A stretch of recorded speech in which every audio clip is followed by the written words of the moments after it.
If you don't make time for love, or don't love the time that you're with someone, you haven't experienced love. From executive producer Terry McMillian. Your registration is expired. I just got back home from an 18-month tour. All right, Mr. Taylor, I will let you off the hook. Would you consider going to dinner with me? Have you ever dated someone with kids before? No. Hi. 11:30, no later. That one scares me. How come you never remarried? You met my girls? You're ruining my life. Hate you. This is an easy day with them. What? I just wanna say, hidden treasure when I'm You've never had a father before. It's the man who's here every day, taking care of you. That's the guy you call dad. I've never been in love. Not like this. All right. I'm not gonna cry. You're not gonna cry. No. You might cry. What's up, people? You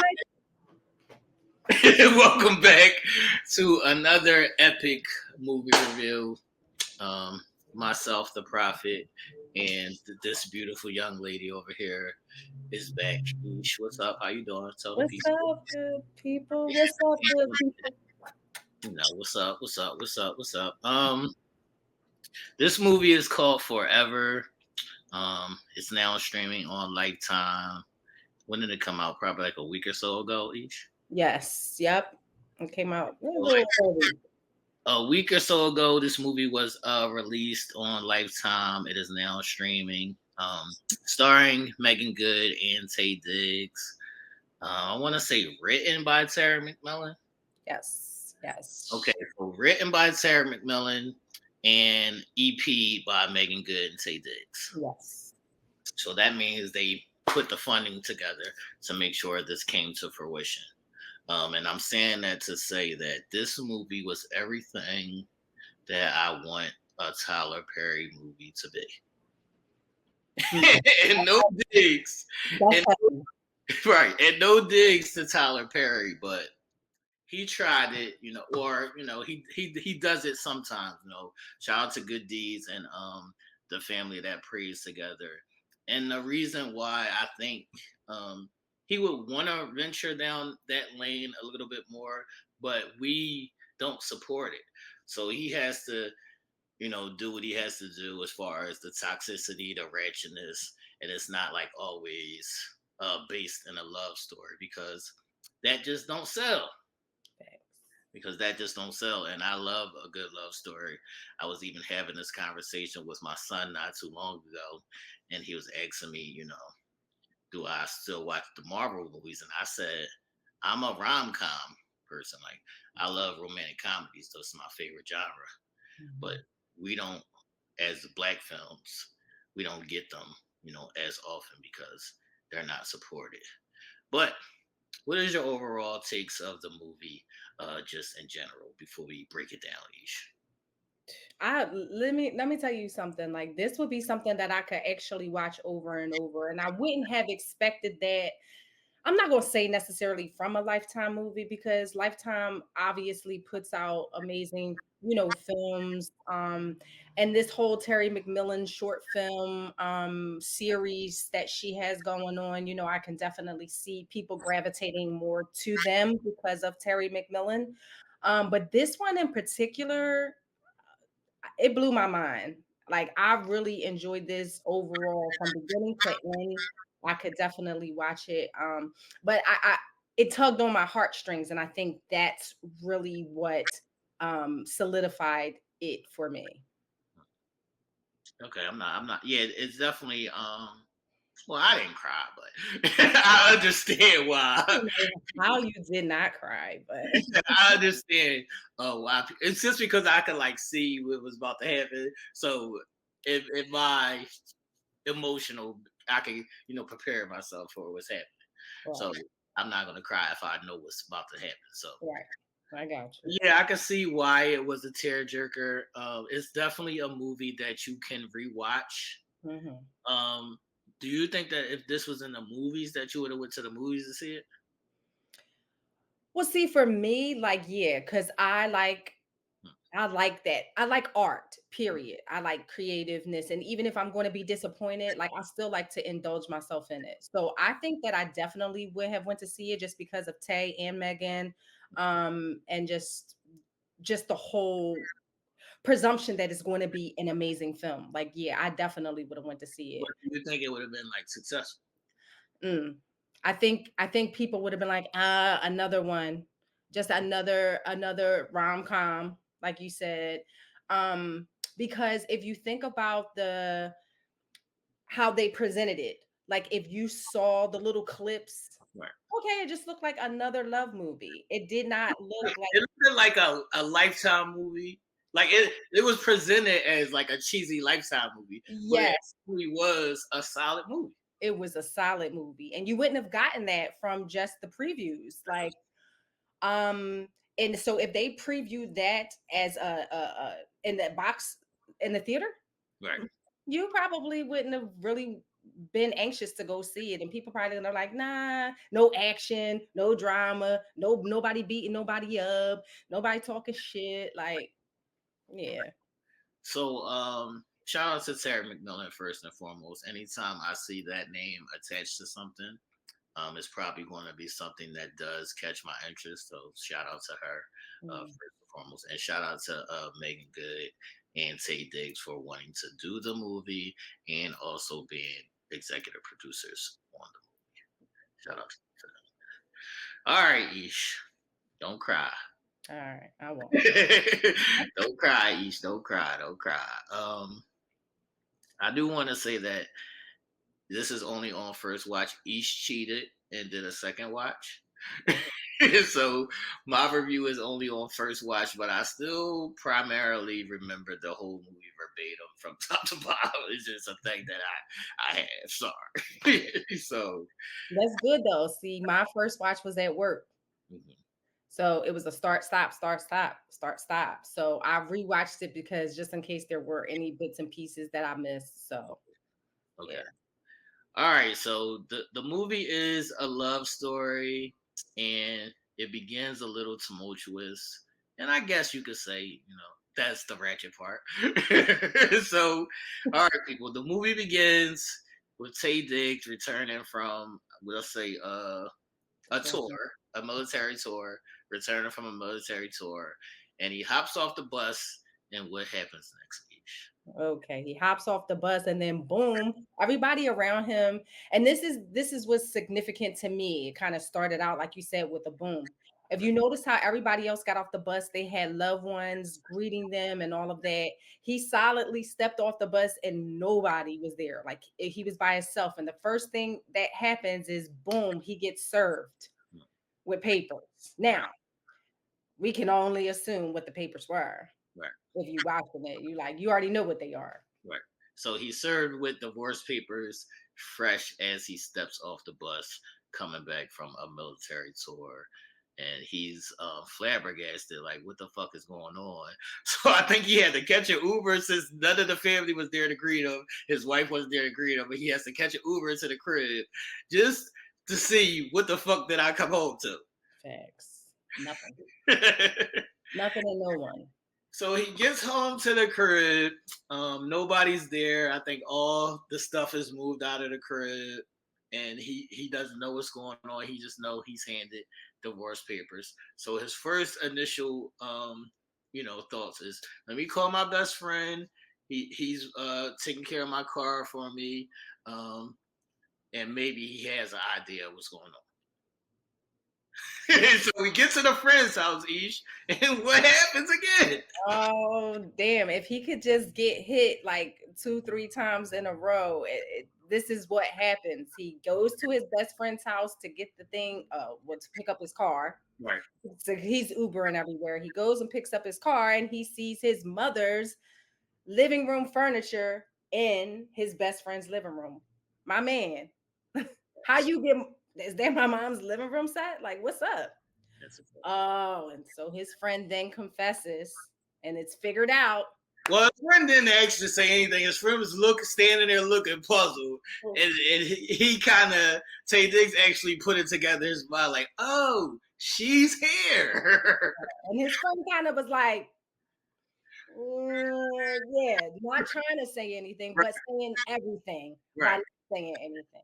Right. So the friend is silent, but he's kind of making the facial expressions and giving off the aura of, Yes. yeah, she is here. So Taye Diggs starts calling out his ex-wife, well, still his wife at the time. He starts calling out her name, X, Y, and Z. I know you're here, X, Y, and Z. I know you're here. And she comes out of whatever the side. She comes from the bedroom or a side room or wherever the fuck she came from. And But she comes out with the bull t-shirt on, just the bull t-shirt on. And she came out like smiling, like willy-nilly, like, what's up, hubby?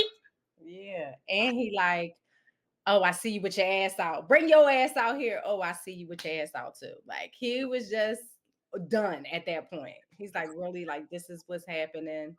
Yes, so are you if you're first, I want to know if you're surprised by Taye Diggs' reaction, because he really didn't react. He really didn't seem too surprised. He caught off guard, but not surprised. Right. And if you're Taye Diggs, how do you handle that situation? You walk in and it's your best friend with your husband. Right. Yeah. I think you have to commend the character because he really did keep his composure, especially in that instance. I mean, just imagine being deployed for 18 months.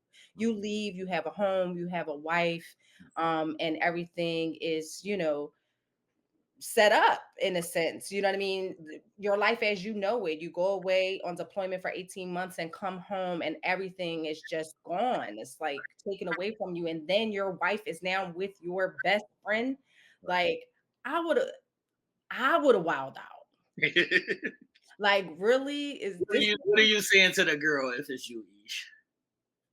What are you saying to your husband? Are you speaking to your husband or are you speaking to your best friend? Who are you talking to first? No, I'm talking to my husband. Okay. Because dealing with friends and things of that nature, there sometimes is a lag and a gap in between communication and your expectations for shit with friends. But your first honor should be to me, sir, your wife. You could have let me know. I ain't had to come home to this. Like that would be the problem. It would have been a major disrespect. So that would have teed me off. But Tay kept it real cool and real gangster. He even had a little jokey joke up in there. Right. Yeah, he definitely was jokey. He definitely was caught off guard but not surprised. Mm-hmm. I guess it was like one of those moments where you know the kind of person that you're dealing with, or you know the situation that you are in. So it's not like really a surprise to you. It's like, all right, I figured this much.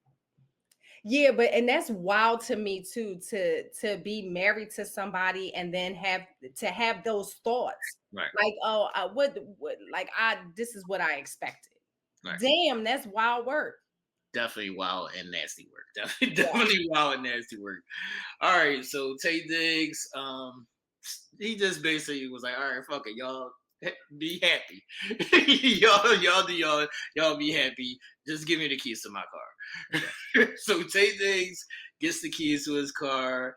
It's like an old school classic car that he loves, probably more than he loved his wife, which was probably an issue in the marriage. Mm-hmm. So he speeds off in the car, and while he's speeding, gets pulled over by these two cops. Who are these people? Mm-hmm. So it's Meagan Good and her partner. I forget his name, but Levi. Okay, so it's Meagan Good and her partner. They pull up on him for speeding. She asks for his license and registration. As she pulls it out, she repeats his name. Her partner recognizes him from being a sports buff football player. I think baseball player. Huh?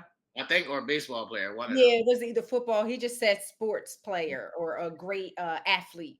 Right. And then he said he played semi-pro or whatever. And so she gets like this initial introduction that, hey, he's a good guy.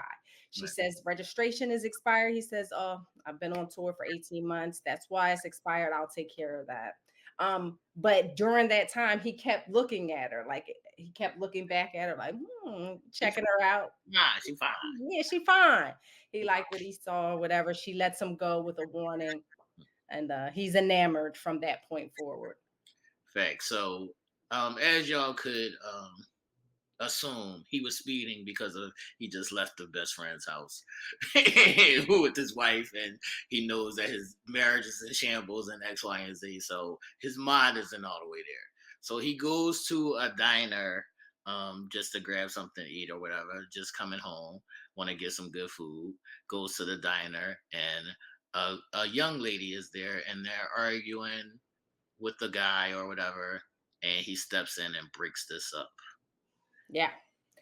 The guy actually comes in telling the girl, hey, listen, we were supposed to hang out, but here you hanging out with these bees, call them bitches. You're hanging out with them. You're not answering my calls. And he starts grabbing her arm. As he's grabbing her, he does it a few times. Taye sees the commotion. He goes over. The guy notices him like, hey, coach, oh, you're home. And he's like, yeah, I'm home, but you need to apologize. They go through all of this, apologizing, etc. It's about to get heated, but then in walks Meagan. All right. So Meagan comes in and she calms down the situation. But this is also a pivotal moment in the movie that you don't know yet. But these interactions are pivotal because you can see the mindset of the young guy and Taye Diggs and everybody involved. Yes. So this is also a trigger warning, or just a warning in general, where I always like to tell women, be aware and be mindful of these people that you're talking to that are controlling, because the guy was going irate because she was hanging out with her friends. Yeah. Over nothing. Right. Over nothing. Right. So Meagan comes in and she calms down the situation, and she's like, I've run into you again. And then I think this is where she notices that he's married, or he had his wedding ring on. And she's like, I told you to go straight home and X, Y, and Z. He's like, I just came to get something to eat. And they just have a little chit chat. But it's basically like we're keep running into each other. We're getting familiar. Yeah. Facts. They have a great conversation. They make some initial connections, which are important. Right. Because I think him being enamored with her just by seeing her physical beauty, this furthered that for him. Like just that nice conversation that they had at the diner, just exchanging like pleasantries, and her familiarizing herself with, hey, like, okay, he was on a tour and then he came home and he's now about to get divorced. Like they saw some key pieces about one another that they liked, right, to be like, okay, I want more. So how do you feel about how Meagan handled the girls at the table and her daughter in particular? No, Meagan did what she was supposed to do. Yeah, she did exactly what she was supposed to do. Check it. Okay, y'all breaking up now. You got a problem. Like that. She handled that perfectly, but collectively, like she kept it together, but she was firm and she was stern. And that's how you're supposed to do it. I'm glad to see Meagan be a little ratchet. Mm-hmm. Yeah, because she definitely was giving some of that ratchetness flavor. Yeah, I'm glad to see Meagan be a little ratchet. Yeah. So then she takes her daughter home or whatever, and they're having conversations about dealing with the boys and how her grades is not even good enough to be out and about just playing around and X, Y, and Z. So I think before they left the diner is where Taye was like trying to ask for her phone number, but she wasn't really with it yet. So yeah, well, that part didn't really come. Like he kind of hinted on something, but she left the cell phone, her daughter's cell phone. Yeah, that's right. Her daughter's cell phone was left. So yeah, so they parted and had to have a good night and all of that. But there was the reason and the connection to see each other again. Right. So he takes his cell phone to the police station. And everybody's like, Meagan walks in, she's oblivious to what's going on. And everybody's just so surprised that a guy is like coming to see Meagan at the police station. Mm-hmm. Now, this is one of those times where a woman may be on her motherly journey. So her main focus was just work and the girls. And she wasn't primarily entertaining like dating or anything like this. Right. Right. So when he brings the phone to the police station, everybody's Googling and Gaga because there's a guy there, and he gives her the phone, and they have a little conversation. And this is where I believe he asks for a date. Yes, he does. He does. And she says, I got a lot on my plate right now.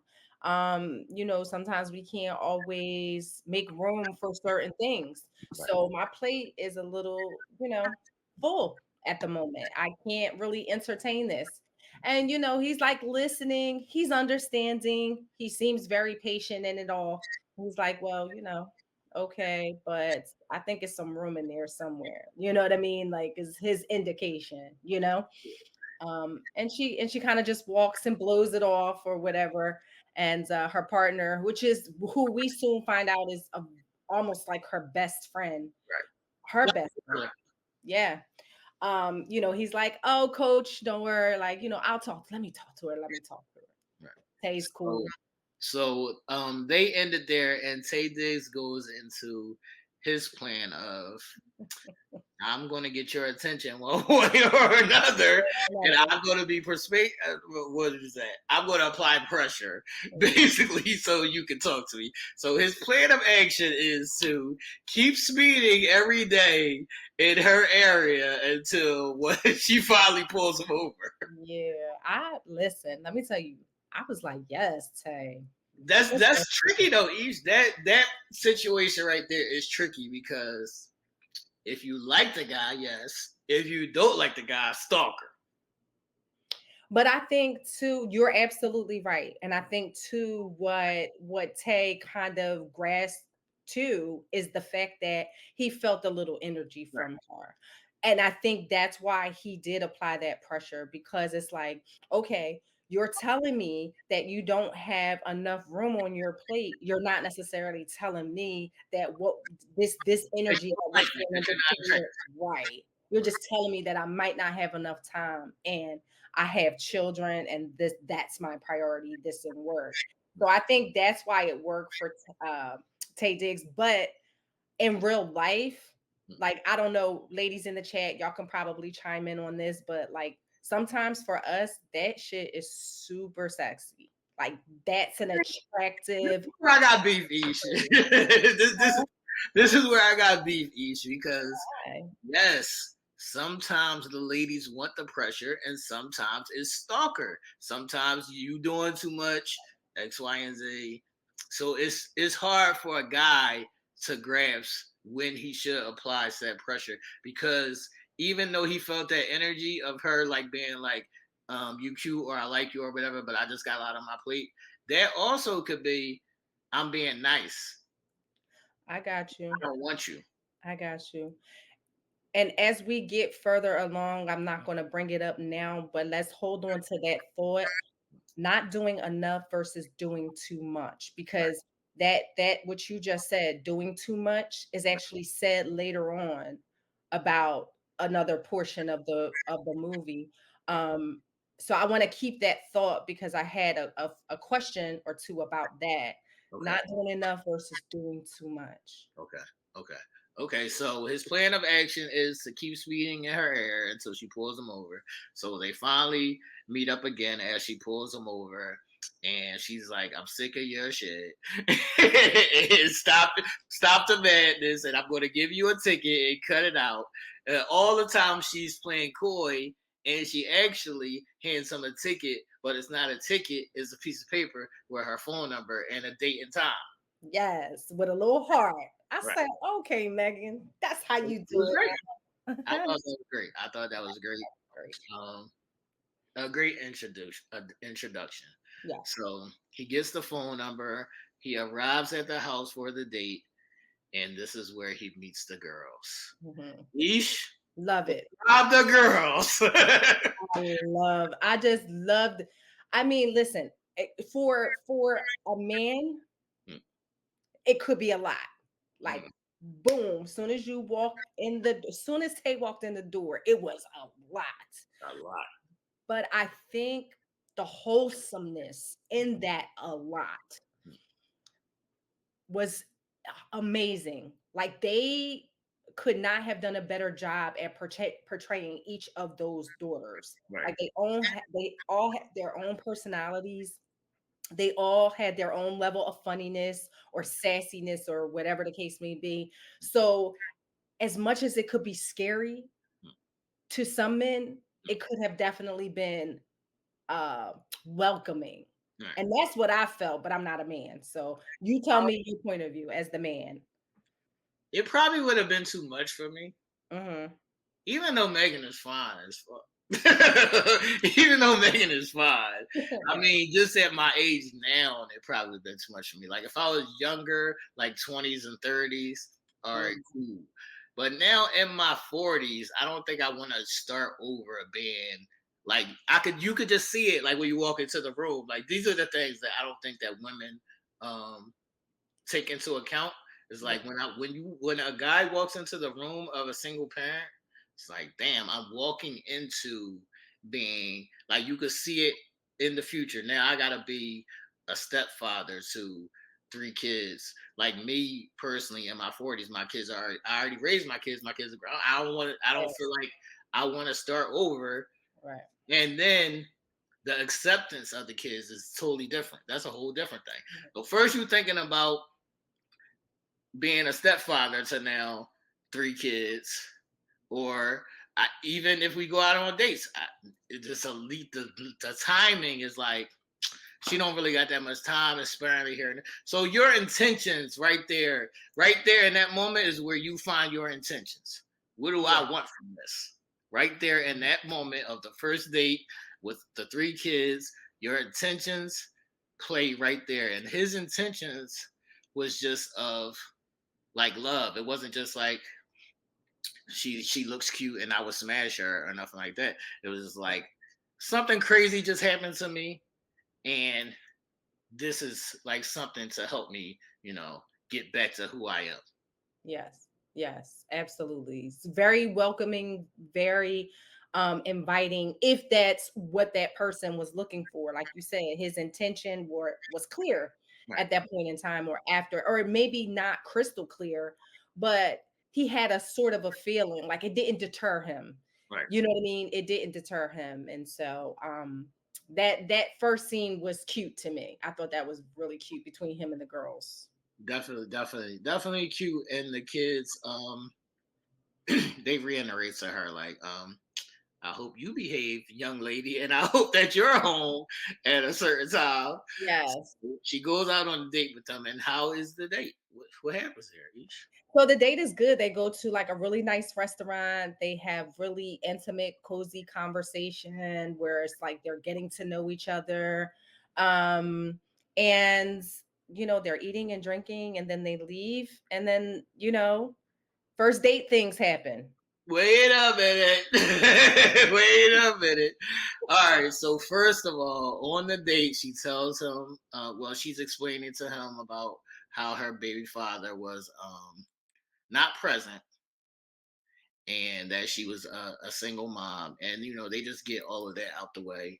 And she tells him that she hasn't been with a guy, and I don't know how long she said, maybe like 9 months or like 2 years. 2 years. Yes, you're right. But you see how I got to the fucking. Oh, okay. Right. Me being overzealous and super excited.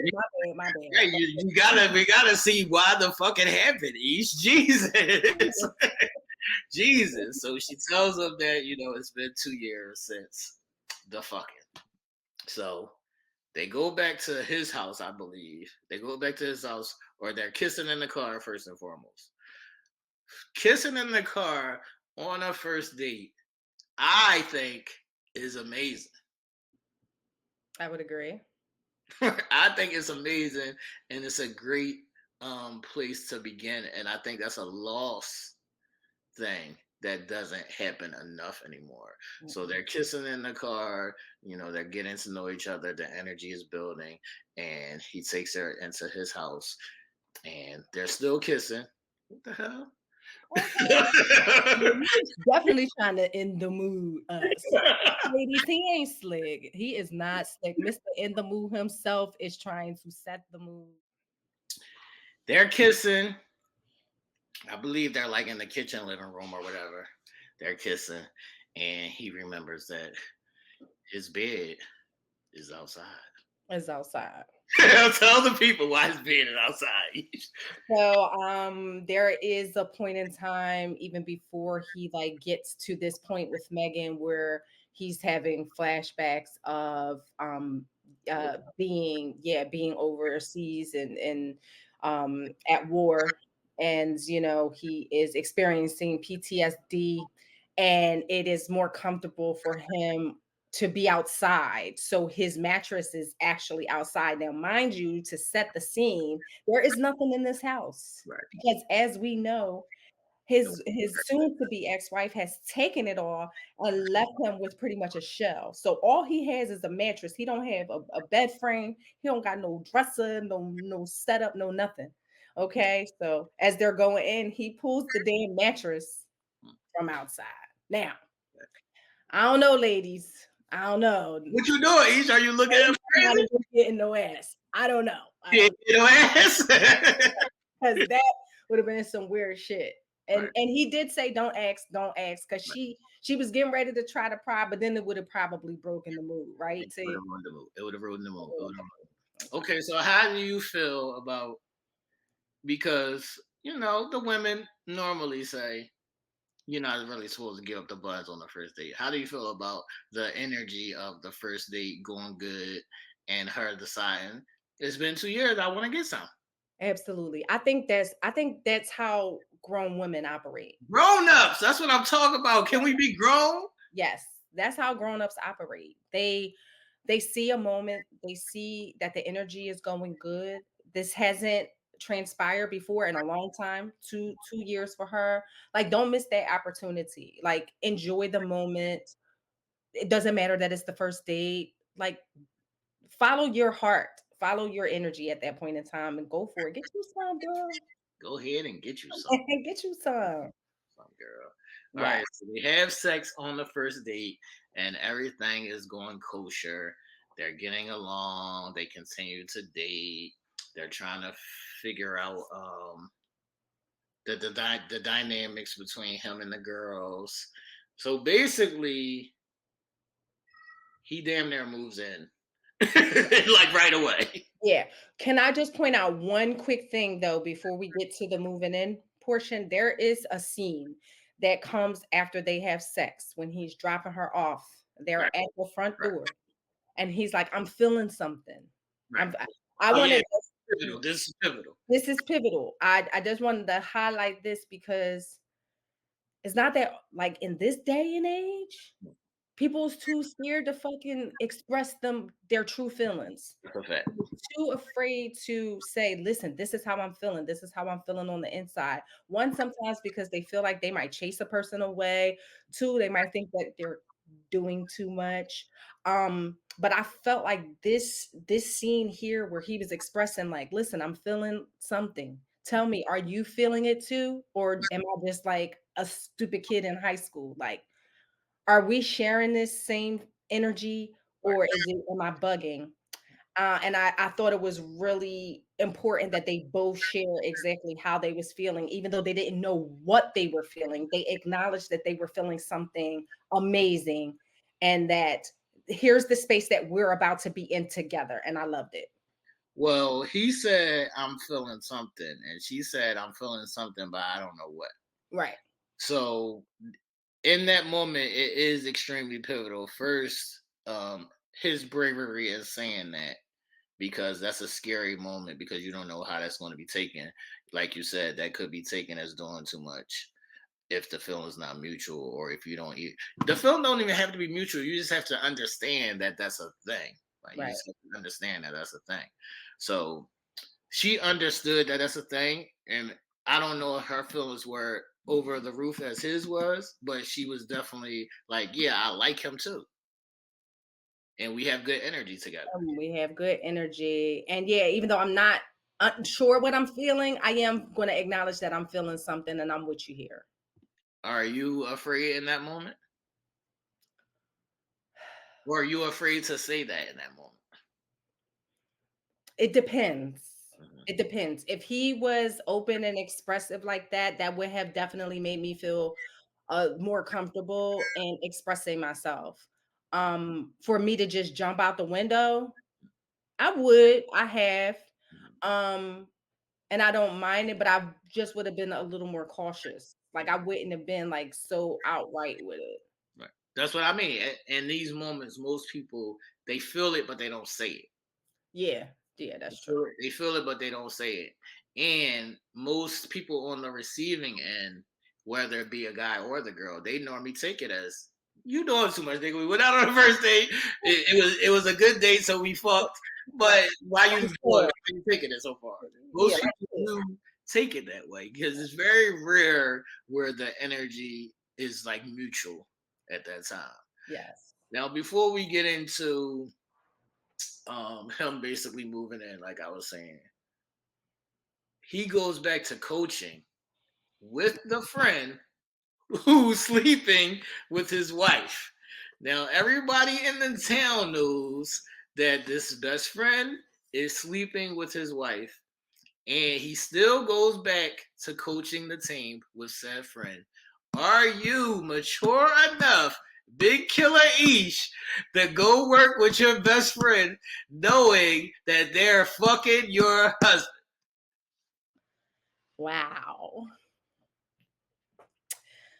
That's a good question. I would like to say, that I am mature enough to be able to do that. However, time is of importance here in those things because like if it's I'm just now finding out or it's early on finding out, It's dead on immediately. yeah, it's definitely like there's no way because emotions are high, feelings are still involved or whatever. It didn't have time for the dust to settle, right? But give me a little bit. Yeah, exactly. Um, but assuming that there is some space and time in there, yeah, I probably would have been able to. How about you? I'm gonna have a transparent moment and say I'm Um, not that grown up. I'm sorry, I'm not that grown up. I'm not that mature. I'm not going back to work with you, my best friend who's fucking my wife. I'm sorry, I'm just not doing it. I'm sorry. Even after having met like Nope. somebody who you think No, is that's right. I don't want to be in that space because I don't know. Like like whatever we chilling, we going over the plays, and she call you like, "Hey, boo," like, I'm gonna get yeah, definitely, definitely. I'm a good trigger. Like it don't even matter that I just met somebody who I think is great and X, Y, and Z. I'm gonna get triggered because you supposed to be my best friend first of all. Mm-hmm. You supposed to be holding me down, not holding her down up against the wall. You supposed to be holding me down. Not holding her down up against the wall.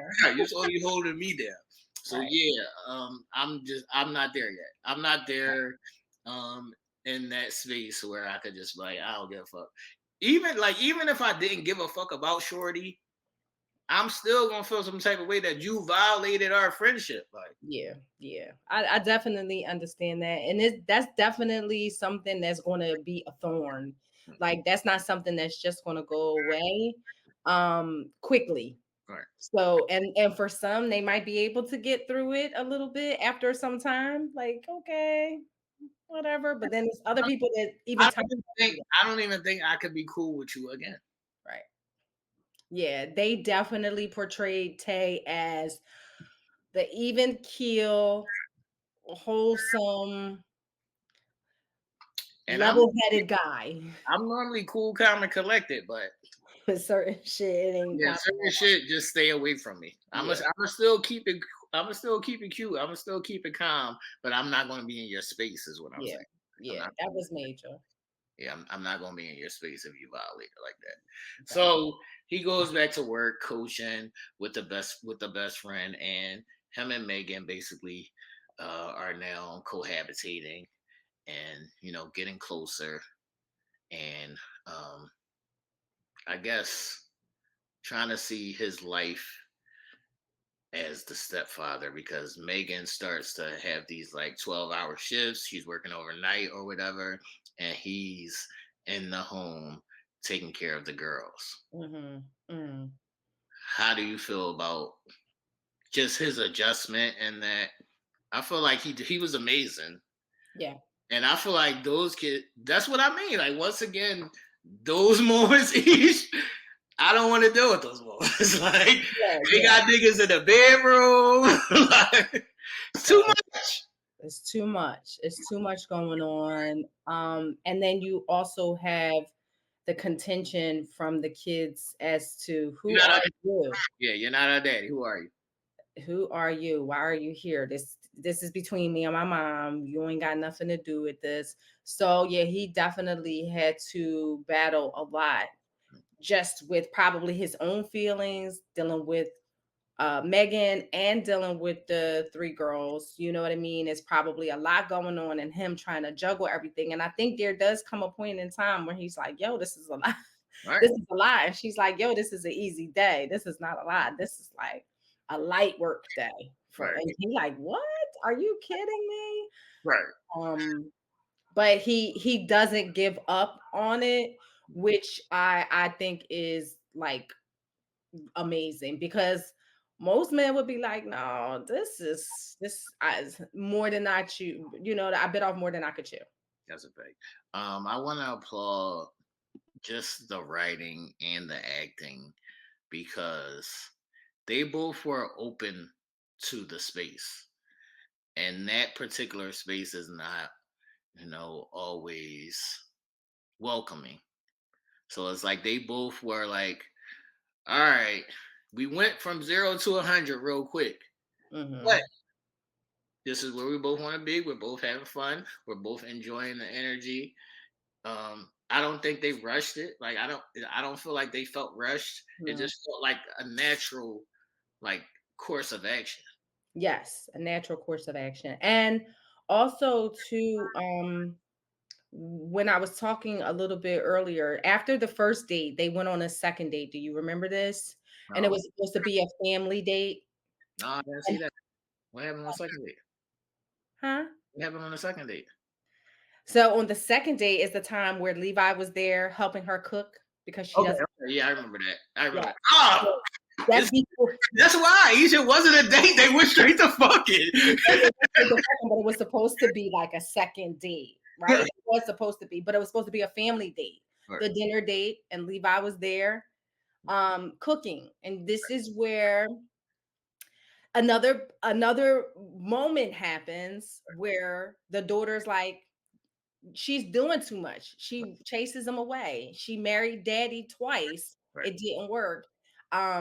She's pretending that she cooked this big meal and all of that when her best friend did it, or whatever the case may be. She overhears the daughters talking this, and then he comes to the door. Right. And she just says, fuck all of this. Right. I'm gonna be honest.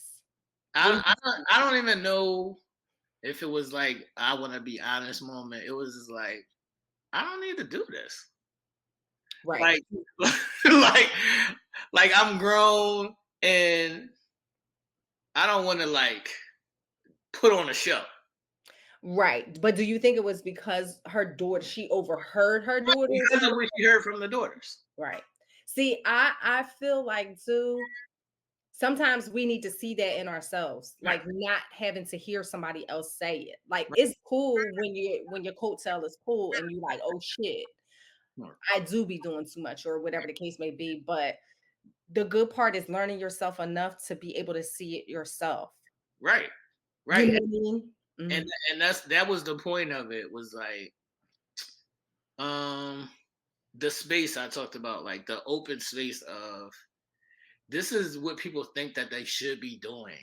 Like I should be having the dinner where he's getting to know my kids and we're doing like a regular date. Right. But this is not really what I wanted to. I wanted to just go back to his crib and fuck him again. Facts. I'm taking this. Y'all order a pizza. Wrap up this meal that Levi made. I'm staying the night. I loved it. She like, I'm going to go get my toothbrush. Y'all better not have no shit going on over here, or that's your ass. Like, she really stepped into mommy mode, but she also really stepped into the shoes that she wanted to be in. So I love that. Woman first. She stepped into, I'm a woman first, right, and I'm a grown up first. And this is what I want to do as a woman, as a grown up. And I want to forget my mom responsibilities right now and have something for me. Yeah, yeah. And this second date that she stayed over his house is also where she sees a little more deeper into his PTSD. And because they were laying down, but then he wound up being in a chair and she kind of goes over to him in the chair. Like they connected and bonded a little bit more. That was amazing because normally he goes in and he brings his mattress from outside. So then they had sex and she was asleep. And when she wakes up, he's not there and she's looking for him. And that's when she finds him outside. He's sleeping in the chair from his PTSD. And the greatest part was she just sat on his lap. She didn't walk away. Like she didn't go get back in the bed. Right. She sat on his lap. She comforted him. He held her. They connected and bonded so much more from that moment with no words even being said, really. Like that was just an energy moment connecting on a grander level. I love that part. Right. And also we did kind of brush over the fact that on the first initial date where she did tell him, "Yeah, I married my my baby daddy twice. Would you marry somebody twice?" No. She was like, "Nah, I'm just making that a point because she was like, I tried and tried and tried and tried and tried with this nigga." Yeah, the try. I get it. For some people, it's important. And sometimes people do spin the block and they be like, okay, well, It wasn't for like she wasn't saying I tried, for for myself, me, and I tried for the kids. right. And that's where people really like they do their most trying for the children, for to keep the household together, to keep the family together, one as a unit. But then you're unhappy. Yeah, if it don't work, it You're don't work. unhappy. Yeah, if it don't work, it don't work. But yeah, salute to the trying because marrying somebody twice is I wild. ain't even going around that corner again. I'm okay. Yeah, marrying somebody twice is wild. Yeah, no. All right, so they're basically at this point living together, like I said, doing their everyday routines. He's getting calls from bigger opportunities where he's turning it down to stay with her. And I thought that that was a pivotal and key moment for me because I always push the love component. Like love should win or love should outweigh a financial gain. And most people don't agree with that. And most people don't agree with that. Why? Because what else is it about? People think that, being financially stable or being super successful in your career or getting to the point that you've always dreamed of should be most important because oh well yeah, I can get anybody else to fill the love slot, like you know what I mean, but financially I'm getting this money or I'm doing what I want to be doing in my career, I can get somebody else to fill that spot versus this perfection, this ideal of the most amazing love that I um may have ever experienced, may ever get to experience is here in front of me. Everything else doesn't matter. It's not that important.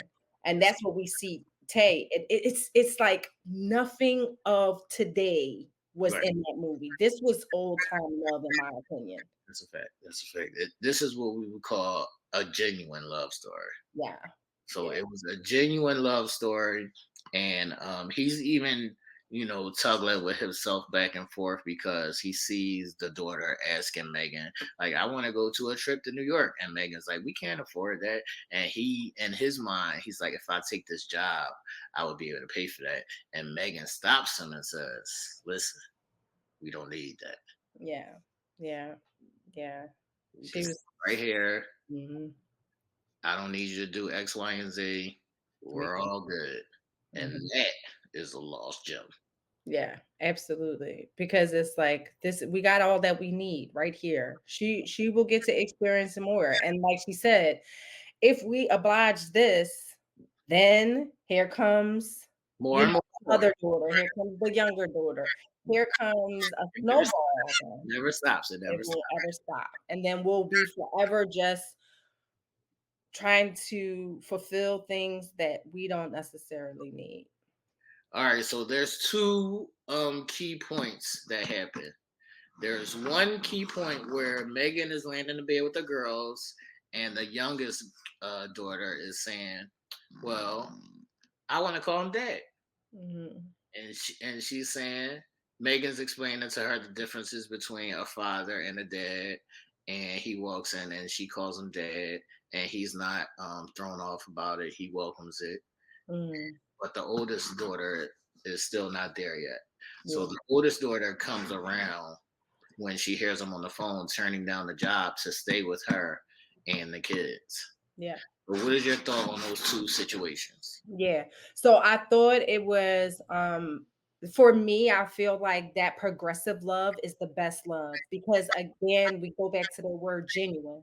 Um it grows into that space. Here is somebody that they didn't know was going to even stay around, let alone become such a pivot, not a pivotal, profound person in their lives, in their growing. Like you notice that he was cooking the meals.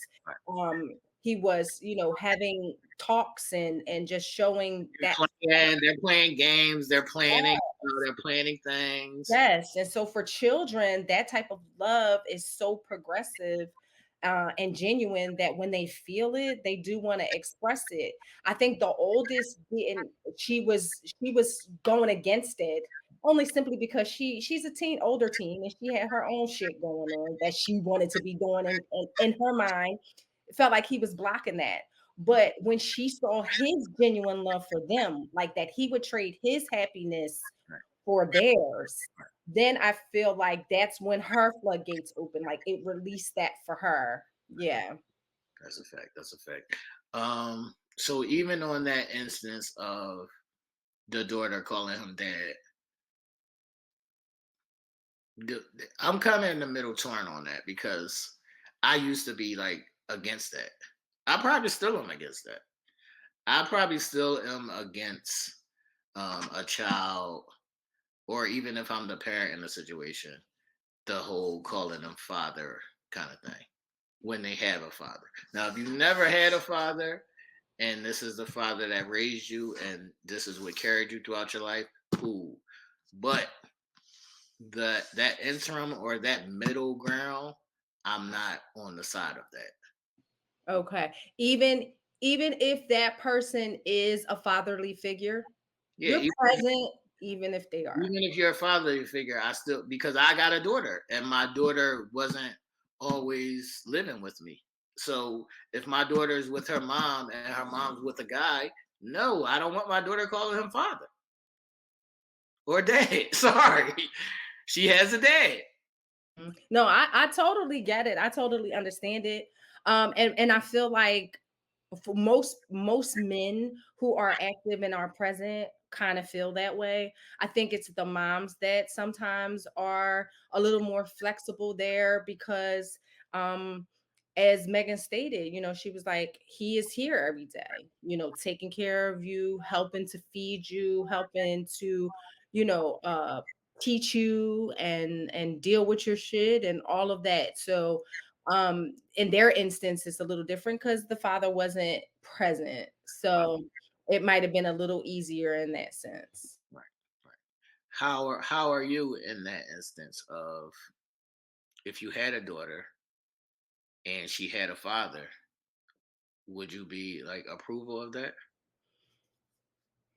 Like say she's 9 or 10. She has a father, but the father's estranged, but she still has a father. Hmm. um I probably would be probably like Megan. Like I would make sure that she knew who her father was, that she would see him, like Megan had pictures and stuff of the dad and they discussed the dad, um or what have you. I wouldn't talk ill about him or whatever the case may be, but I would be open to say my new husband or something stepping in and filling that role and her calling. This was before husband. This was just a nigga who stays here sometimes. Okay. Okay. Well, yeah, now that's a little bit different. But I think that the conversation comes after they were married. I don't think so, Ish. That big conversation. Okay, we'll we'll, we'll, we'll, yeah, we're gonna text about that. But You're absolutely right. If this is a casual dating thing or somebody that I'm just Not dating, even casual. You could be with a nigga for like a year or two. That's still not permanent to me. yeah, no, I would agree with you. I would agree with you. It would have to be those type of situations for me are cool when it's a sound situation. You know what I mean? Because I've been personally in those situations, not with my children, but me as the child. And um, my mom was with him for say 5 years, Heck, and I'm never calling this nigga daddy. I called him dad. And then once they were not around, he wasn't around in my life. Right. And so I think that took a toll on me as a child. Um, so I'm biased in a sense in regards to that. I think it's amazing if it's genuine and it's solid and it's going to be and remain. As the movie goes on, we see that it's a solid thing. Like this is what I want to say before we move on. I don't mind the position. I just don't need the title. Yeah, yeah. I got you. Yeah. That's how That I makes see it. sense. Yeah. That's how I see it. That's how I see it. All right. So then we have a pregnancy scare. Which is pivotal. Facts. Because women, they know their bodies, and she knew something was happening, but she thought she was pregnant. Right. So then we have a pregnancy scare. Meagan is saying that her period is a little bit late and it feels like all the other 3 times she was pregnant. Now, here in this particular moment, he was super excited. I'm not super excited. Four piece. Yeah, the 4 pieces. The 4 pieces. Wow. 3 piece in the biscuit, right? Yeah, 3 pieces of the biscuit, the 4 pieces. Wow, like that's just me though. I don't. It's just me. It's just too much. It's just too much. It's just too much. But he was super excited of the news that she might be pregnant. So he decided. Oh, you even the thought that she might be pregnant. He's like, oh, this is it. This is it. This is it. He calls the girls, bring the girls in. He gets down on one knee. Megan's looking at him like, what are you doing? What is happening right now? I don't even understand what's happening right now. And he proposes to her, and they get married right there in that instance. Yes. Yes. They get So married. this is where the movie was kind of foggy.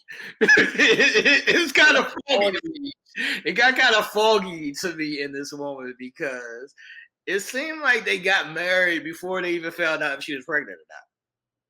That is correct. Right. So the movie took like a tailspin, and they got married before they even found out if she was pregnant or not. Right.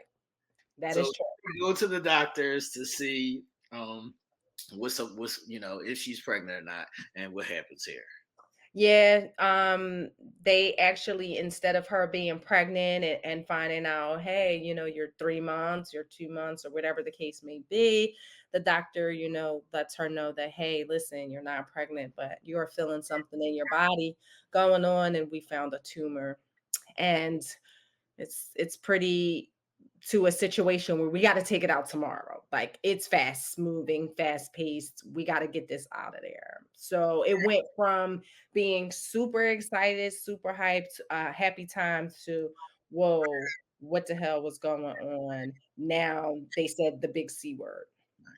So they find out that she has a tumor, and they want to try to get all the cancer out before it spreads. So everybody's at the hospital.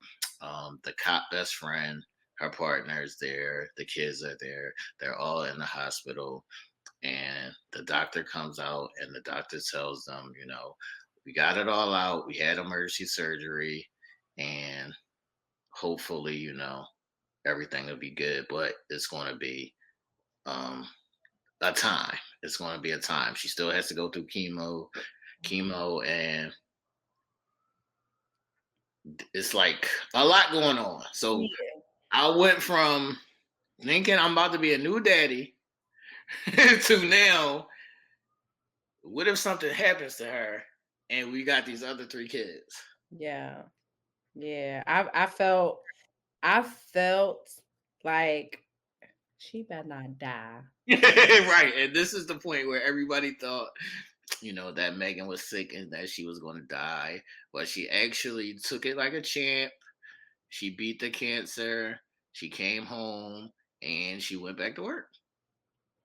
Came home, went back to work, was back to her routine. The girls were doing good. Taye was still coaching and juggling the house and cooking and, just being a supportive husband. She got back on her feet, and she was ready to go. Do you think she should have went back to work? No. Facts. Sometimes some of those things can be redirectional Right. type situations. Like, I felt like it was kind of quick. Even her daughters were like, "Are you sure? You ready?" She's like, "Yeah, I'll be a little tired, but I'm on my get back. I'm on my get back." But that could have been the time to, be able to slow it down a little bit and just kind of redirect your life a tad. Okay, so Taye is also coaching the baseball team at this time, and the same kid who was arguing with the daughter in the diner earlier in the movie was on the baseball team. If y'all remember, he referred to him as coach. And when they're making the final cuts for the baseball team, the kid gets cut and he goes off on Taye, and Taye's like, "It ain't even me that wanted to cut you. It's the friend that's fucking my wife. He's the one who cut you."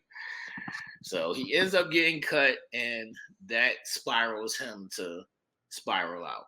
Yeah, spiral out. So For now, sure. since he got cut from the baseball team, this is a point where people have to be mindful of the people that are around them, or even if it's your kid, whatever it may be. When you lose something that's like valuable to you, even if you get like cut from a team or you lose a friend or whatever, those times is where you have to keep an eye on that person, because when they spiral out, anything is possible. Mm-hmm. So Yeah. that kid got cut from the team and he's spiraling out, and Megan goes back to work, and it's a regular day, a regular day. Taye is watching the kids. I think they went out to get ice cream or some shit. Yeah, they just won a championship. Right. They The just won. baseball team. The Mm-hmm. baseball team had just won a championship. So they're out celebrating. Um, and Megan's at work. She's regular. They cops going to get donuts or some shit. And her partner stays in the car, something regular, something that people do every day. This is your everyday occurrence. These are everyday occurrences. So Megan is walking into the store, and this same kid is in there robbing the store. Now, Megan, I don't even know if she had time or even had the thought to alert the partner. Nope, she did not. It is a split second because Or if she even knew who the kid was. because he had a mask on. Okay.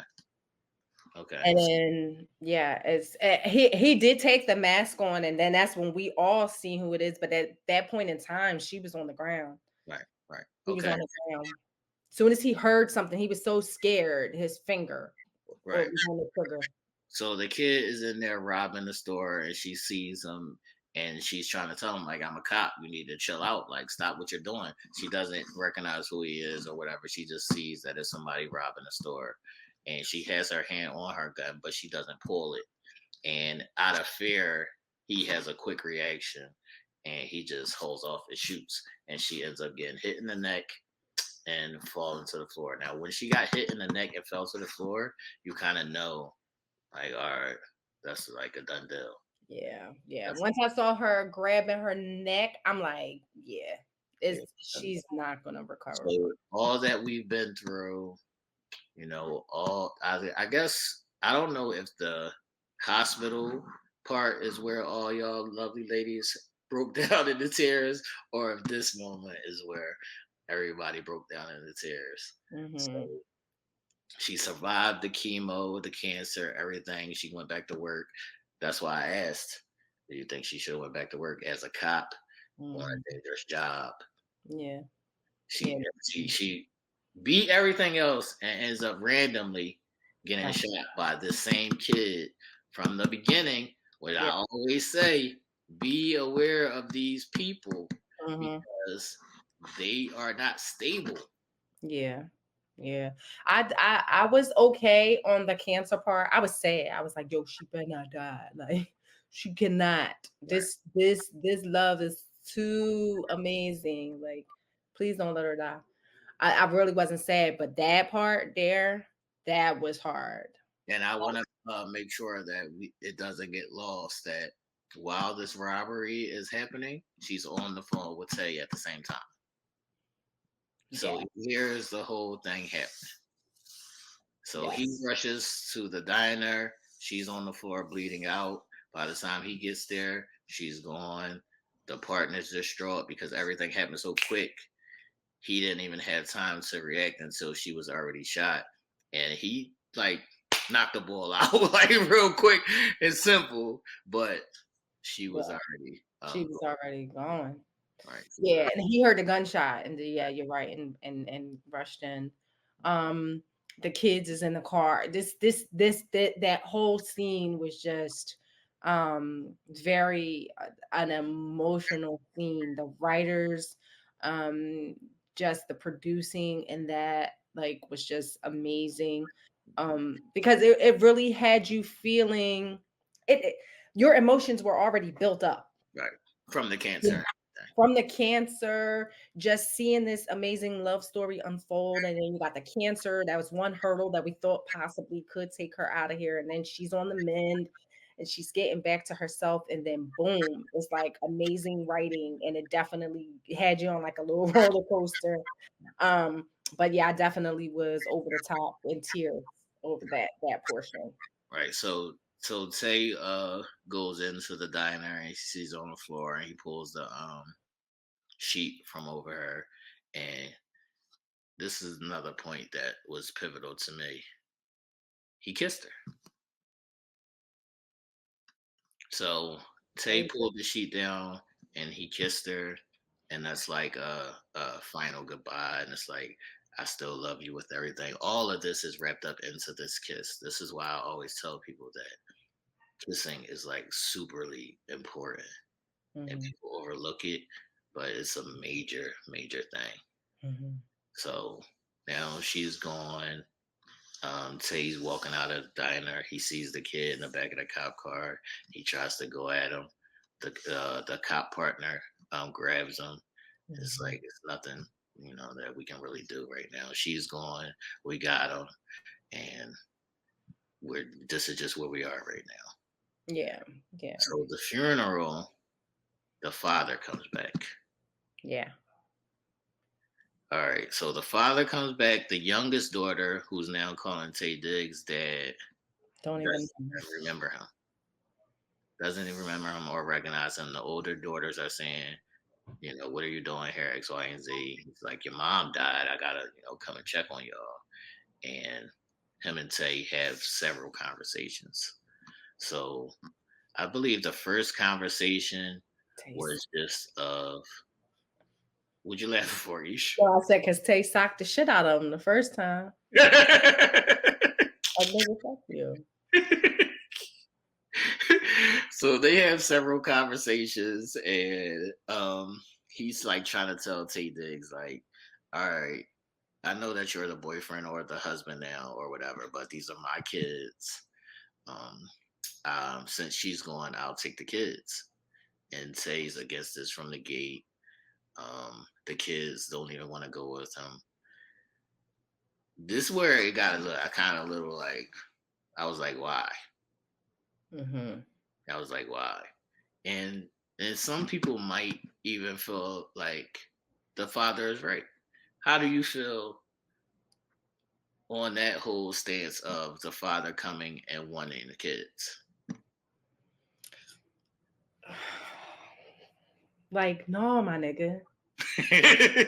Go and keep it like so super funky on this part. Like, and this could be because I was absent of a father in my life. So the importance of what Taye did in those girls' lives was like him being a sperm donor, as they discussed, like you wanted to come break it up just because they're your biological children. That was the selfishness in him. Right. You didn't see the impact that Taye had on these girls, how they gravitated to him, how they were his life. You Right. know what I mean? And so you wanted to remove that for the sake of, okay, they are my kids. You didn't say, hey, listen, you are all they know right now. I have been absent, but I will help co-parent. I just want to keep my fingers on them. I want to be a little bit more present. This actual whole little thing hurt me just as much as seeing her get shot. Right. Just the detachment and the dismantling of what was built. Mhm. Like that was killer. And And this that's is also this is also a point where I say earlier from when that I wouldn't entertain it because I know that this is a possibility. Say if I'm with this person and then something happens and now these kids are like, ripped away from me, that's a whole fucking different thing. yeah, Well, that is true. I'm And I bad- mean, Now I'm battling with some kids that's not even my kids, but they feel like my kids, but they're not my kids. right. But like do you not um experience something that's so amazing just because of the fact that it could possibly be taken away from you one day? Um, it's kind of like a hard thing Yeah. because it's like, yeah, you don't want to block your blessings or none of that, but I always look at logically. I Yeah. always look at possibilities. I always look at things like I'm the person who I would rather have a kid with you than you have a kid and not be the kid. Now I'm coming in to be the kid's dad. Right, right. Yeah, I I get you. would rather we just had a kid. Right, right. So yeah, it gets kind of muddy. It's Yeah, muddy. It's just yeah, muddy. It's just yeah, muddy. So I would like try not to entertain it. Like that's not something that I would walk into. If it happens, it happens. But I wouldn't purposely walk into that. yeah, yeah. And that definitely was hard for Tay. Right. So Tay is still being offered this job, and now Megan's gone, and the father's here trying to take the kids away from him. And I just feel like the ending was like I didn't like it. Yeah, yeah. They were trying to hit I didn't like it. home on some shit. Right. I understood it and I didn't like it. And I do want to say that for the most part, most from what I've seen, most fathers can we commend him? Who, the dad for coming back? Right. Okay. Um, nah. No, Ish. Look at Killer Ish. No love. I mean, I get it. I get the fact that okay, y'all worked out this mutual deal where you were going to stop doing Not the even before we get to even all that. Just the fact of coming back and then wanting the kids. What I'm saying is most fathers wouldn't do it. They would just be like, I left them kids a long time ago, let them be wherever they are. And they just wouldn't give a fuck. So I do want to give him a little bit credit for coming back and taking his responsibility. Mm-hmm. Okay. We can give him that a little bit. We can give him that a little bit.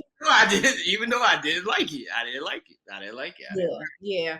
I mean, I understand. You're right. You are definitely right. Because he definitely could have just kept it moving, came and see, and especially with them not being receptive, maybe this was an eye opener for him, where it's like, okay, I need to be in my kid's life. I can't have another man raising my children. When I can be present, and we don't know exactly what their situation, him and Megan's, was to the point as to why he's so called abandoned. So I mean, there are a lot of factors that could have gone into it. So yeah, definitely he gets some kudos, but not much. Not much. All right, so are you like? How do you feel about Tay not fighting the fight? I think that was big of Tay. I think it was big of him. He definitely could have fought the fight, but I think he was super scared of interfering to the point where at one point Levi said, well, child custody protective services or somebody could take them while you guys are battling this out and they stay with no one. Or, we fight it, but then the baby goes in one place and then the older ones can be on their own. I think, he put aside his personal feelings and all of that for the sake of what was best for the girls collectively. And I thought that was so important. And also, we got to remember that Meagan did tell him that when he was a father, he was a good father. Yeah. Yeah. And I think he probably took all of that into account as well. Like, okay, he is your father. I am, just somebody who married your mom. And although a father like Fig- figure to you, he is your father. So I don't have no choice I don't like it, but I don't have no choice but to step aside and keep you guys together. This is why I don't like none of these positions, because if I'm Taye Diggs, I'm not trusting a nigga. Right. Yeah. You mean like the dad? Yeah. Right. I know. And I'm not trusting a nigga. I'm not trusting a nigga because I know niggas and I know girls.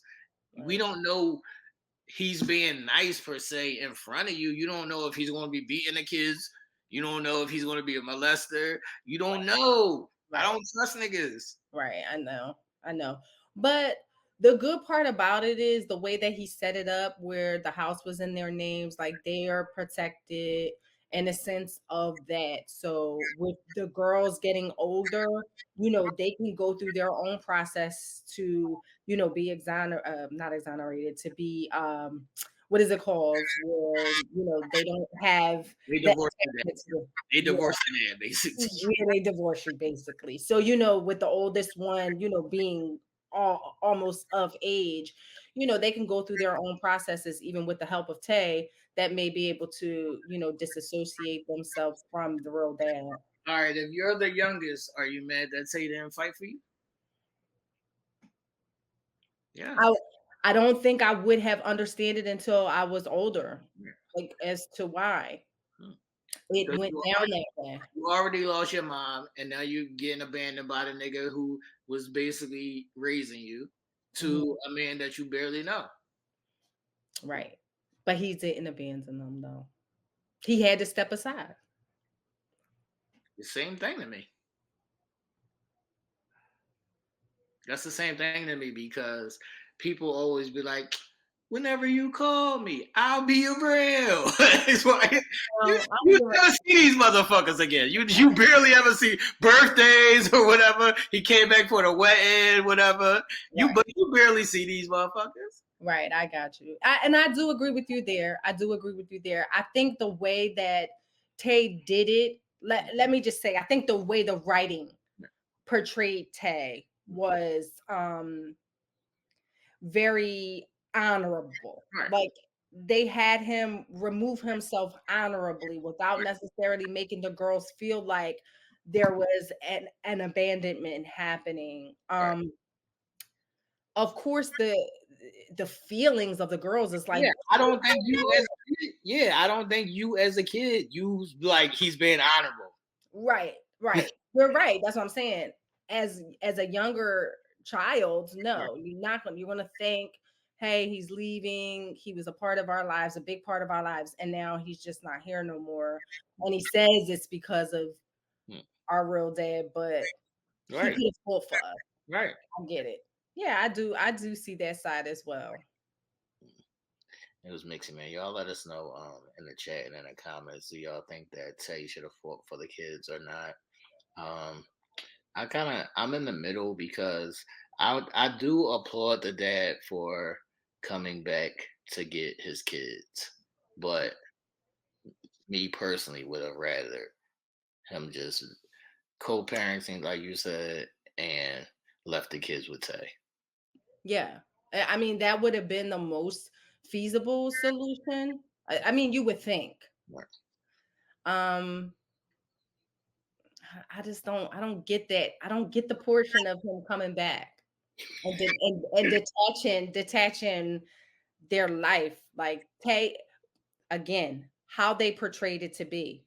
He wanted to keep their lives intact. Right. The dad was so set on coming back into their life, which is amazing. Sure, I don't take that from him, but he was really uprooting what they knew, Right. even if they were staying in the same house. Yeah. Like it's like now their whole life is going to be different. They don't have their mom. They don't have the person who was like their dad. Like, and so this whole big battle, probably what would have been worse? The battle and fighting for them or them adjusting to the change? It depends because it all depends on the battle because I think that Tay could have won the battle, and I think the only question about it is would they would have been split up during the battle. Mhm. But I think reasonably, and you're in the legal field, the even during the battle, the kids would have still been in the house with Tay. Yeah. Yeah, typically. I mean, custody is definitely a little different. But typically there will be an order in place where everything remains the same with provision for visitation for the Yeah. father who's trying to gain, right? Because even though technically the dad is their next of kin, Right. you can't take away what was set up and stuff. And she didn't update her will, so it definitely would have been an order in place for everything to remain the same Right. for the moment. Mhm. Right. That's why it was like kind of a lot is happening right now. And for a amount of time, a lot was happening. Like, Yeah, she yeah. died, and he just come and get the kids. And then All that happened like that. Tay selling his prize Mustang. Sold his car. Yeah, Made sure that the house was paid off and everything like that. yeah. He And was he's there good. for Yeah. the oldest daughter's wedding, and he walked her down the aisle. That was good. Yeah. If you're Tay,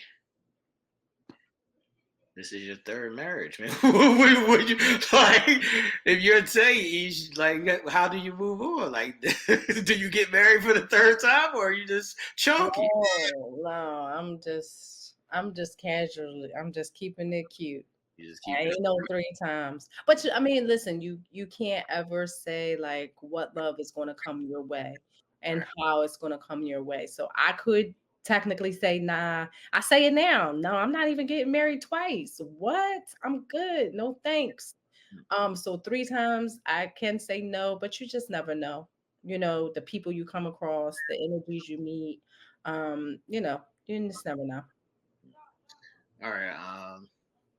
My other key point was her telling Tay on the first date when he's like, "I don't know what I'm doing right now, spiraling out of control." And Hmm. it's like you just need somebody to reel you in. Hmm. Hmm. It's always that one person that can balance you. It's always that one person. Like you may not know it, Right. but she knew it. Right. Like I can be that person. All you need is somebody to reel you in. Right. Like it's always that person that's going to have that connection with you that knows how to reel you in, tame you, or keep you grounded, keep you mentally together, giving you purpose in your life as she did for him. Um like it's important, but it's key. So many people are so focused on so much other bullshit, they be missing the mark, they be missing the purpose in their relationship or their friendships even. Like they miss the mark because they too busy focusing on everything else. It just felt like there was always a balance between them and like compatibility and understanding. It felt like it was always there. It was like even her being a cop, he understood that because he was in the military.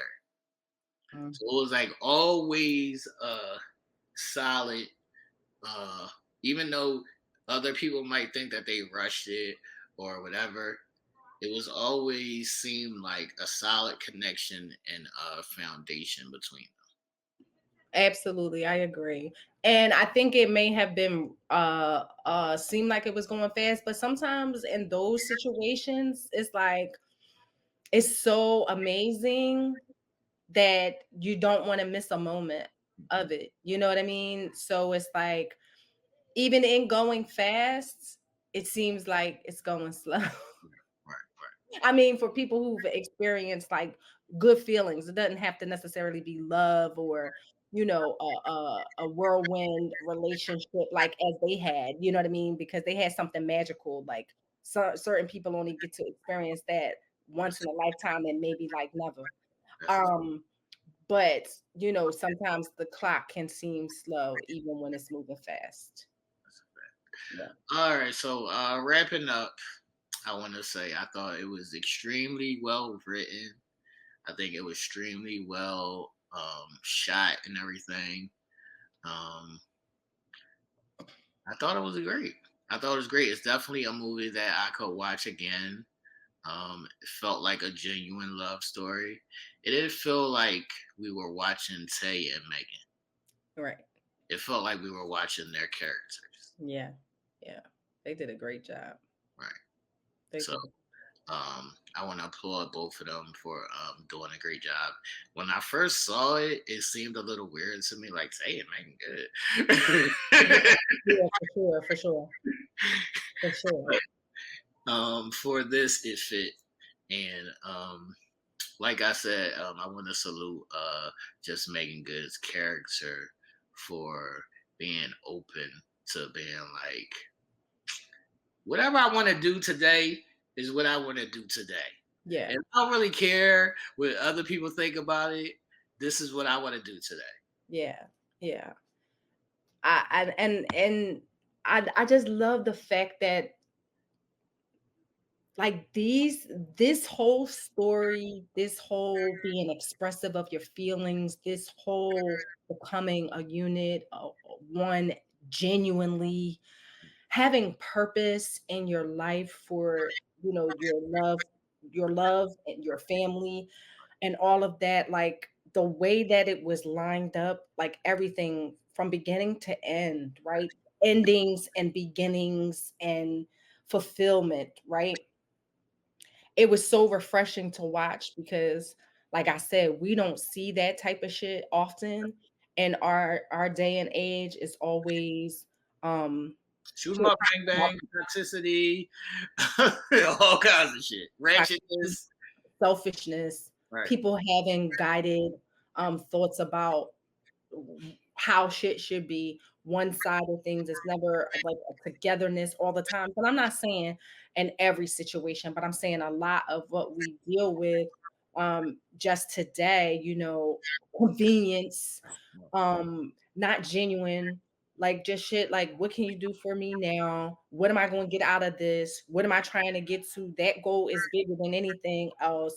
Like, you know what I mean? And so what we saw was something out of the ordinary and they tackled it like doing that. It was no side booty, no Right. googly eyes. It was nothing. It was just pure down to the kids. It was just pureness besides the gluten and stuff, but I loved it. Um, Sassy kids. Sassy kids. Yeah, the kids would have been a lot for me to deal with. Mhm. I mean, I guess for Megan, you got to do it, but, Yeah. But you notice, like, even with the sassiness of the kids, it wasn't like it was a lot. I'm right. not saying that, and I'm not saying from a perspective of a man that it wasn't a lot, because it would be like, wait, what you just say? But even then, they kept it like cute. Right. Like they didn't have it with Yeah, it who wasn't over the top. Yeah, it wasn't over the top. yeah, it wasn't like over Need the to top be over the top. I need to be over where the top. it would be like doable. You know what I mean? Like, oh no, I'm gonna be smack this little heifer. Like, you know what I mean? Or something like that. It didn't get to that point, even though they were sassy, smart lipped. They And did. also, you could just like you could feel genuine love. So it's like when they were kissing in the kitchen, you felt it. Yes. Yes. Yes. She came downstairs. She didn't see him in the bed. She thought maybe he was outside or something. He's down there cooking breakfast I, and just having this whole moment. Yeah. yeah, So I think she thought he left. huh? I think she thought he left. Okay. Okay. So and it's just like to come down and to see that like and to feel that like some of the scenes like you felt that through the screen. That's a fact. Yeah, you felt that through the screen. They did a great job. That's a fact. So I want y'all to stream this and support the movie because that's why they don't make a lot of these type movies because they're not supported and they don't make any money back from it. And also try to take some lessons in what love is supposed to look like. Take some lessons in what love is supposed to look like and see that these outside things shouldn't be bigger than your foundation.